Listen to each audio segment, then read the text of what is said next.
Okay, so let's continue now. Group 5, woody dicots.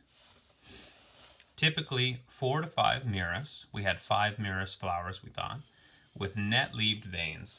We didn't talk much about the leaf veination, but as you can see on this specimen here, I have pretty clear veination, and we would call that closer to net-leaved veination rather than parallel-leaved veination. The first couplet asks us, look at the leaves, and they should be, leaves and stems should be silvery to reddish with a close covering of tiny, minutely fringed lepidote, we'll get to what that means, lepidote scales, barely visible at 10x magnification. Flowers apetalous, meaning they're lacking petals, perigynous, so we'll get to what that means in just a second. Stamens 4 or 8, borne in a 4-lobed calyx. We know we had a 5-lobed calyx. If we look at our flowers here, we can see that we have many more than 4 or 8 stamens. All our little red pieces there are stamens, clearly more than 4 or 8. The flowers have petals, and the rest of this just doesn't match, so we get to go with 1B.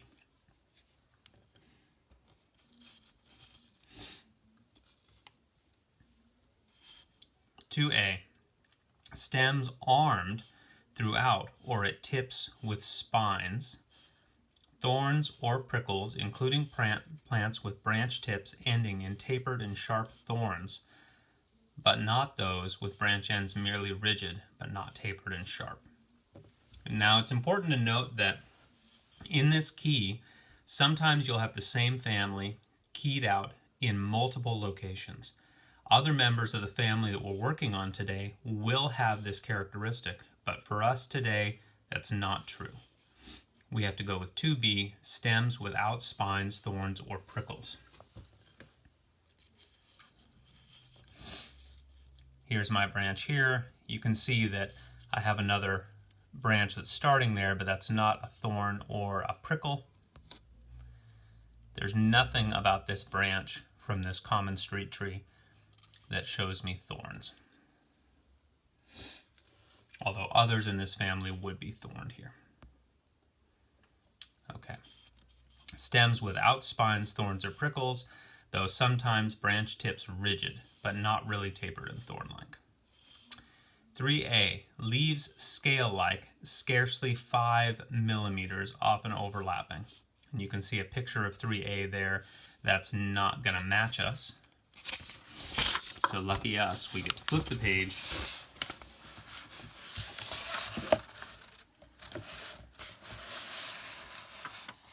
And go to 3B. Leaves not scale-like, though occasionally overlapping.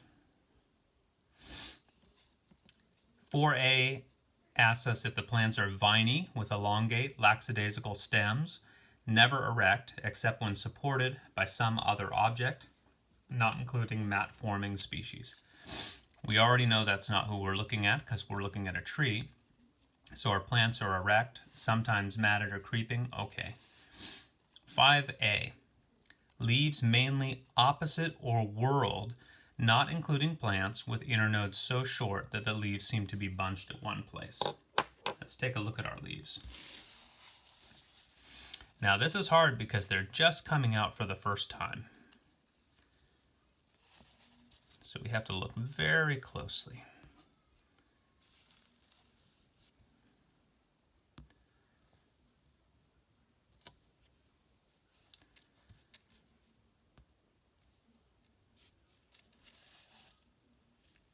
It can be really hard to determine when leaves are just coming out of the bud whether they're opposite or whorled. These are opposite, whorled, or alternate. In this case, my leaves are not actually coming off directly opposite each other, and we can actually see that in the branching pattern here rather than the leaves. In the branching, you'll see that the branches are coming off one, then the other, in a way reflective of how the leaves are going to come off the stem once they're fully developed. So we actually have alternate leaves here.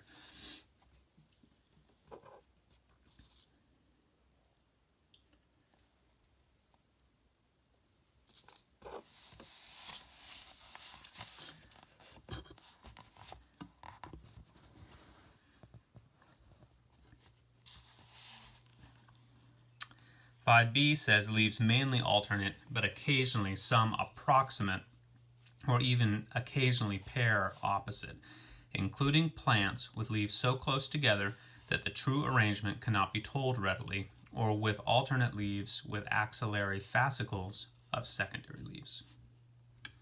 Okay. 6a. Leaf blades simple, entire to shallowly lobed along the margins, not trilobed at the tip only. 6b. Leaf blades generally pinnately to ternately or palmately dissected into compound or trilobed at the tip.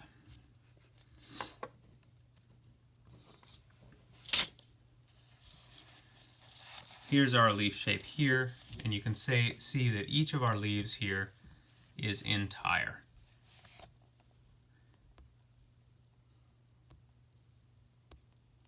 As we zoom in, you see that there is some texture to the margins of the leaf there.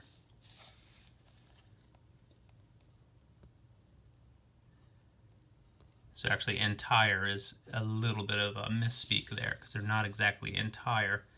There's some toothing or some texture there on the edge, if you can see that. But they're certainly simple and they're not compound. So we have to go with subgroup 5e.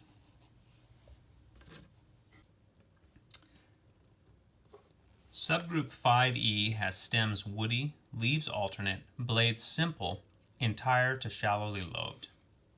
Our first couplet asks us flowers in involucral heads or umbels, or flowers not in involucral heads or involucral umbels.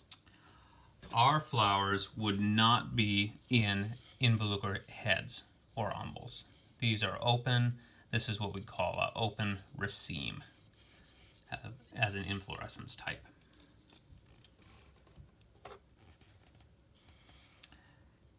Whereas a head would be a tightly compact collection of flowers.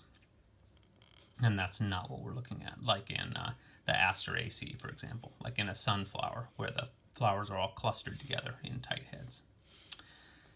So we can say not, 1b. If you're confused about that, there'll be a couple questions in this key about the inflorescence type. And you should look up those different inflorescence types and get a sense for what the difference between these different inflorescence types are. What's a raceme, what's a panicle, what's an involucral head. 4a. So if you haven't done that before, do that now, pause, go look that up, and then come back to the key here at this point. 4a. Flowers apetalous, meaning lacking flowers. Plants dioecious, or monoecious, I guess. Dioecious or monoecious, meaning they have male and female flowers but on the same plant, or male and female flowers on different plants. Male flowers borne in bracteate catkins, racemes, spikes, etc. Let's take a look at our flower now. We're going to have to take a deep dive and see what we see.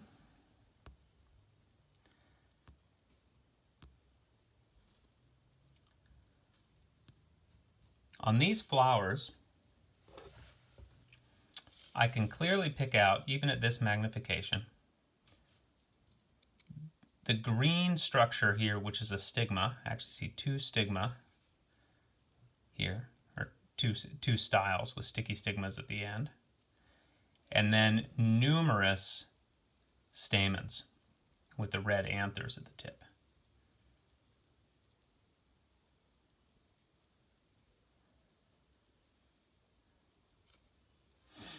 What that means is that on the same flower, I have a perfect flower, where I have both female and male parts on the same flower. I can see it again here with two pistils, two styles and stigmas, numerous male parts. I can even see it on this flower back here, where I have two stigmas and numerous male parts. So I have both male and females on the same individual here, and I can't go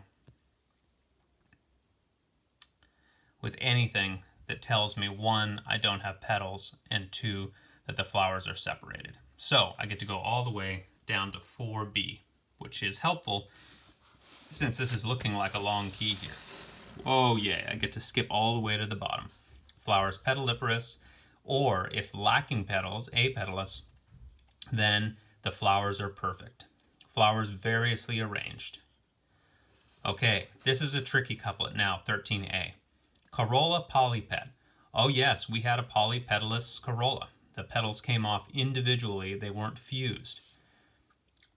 Though this couplet also says they're bilaterally symmetric, not wheel-like. It's clear from these petals that we have a wheel-like or actinomorphic corolla. These are not bilaterally symmetrical, they are wheel-like or radially symmetrical. They are showy, but there's no difference in the petal size. Our stamens are more than 10. There's a phrase or a word here, diadelphous, which is an important word for this family. This is the P family, and that's not what we're looking at. So we get to go to 13B because several of these things aren't going to match, and let's read 13B and make sure it works.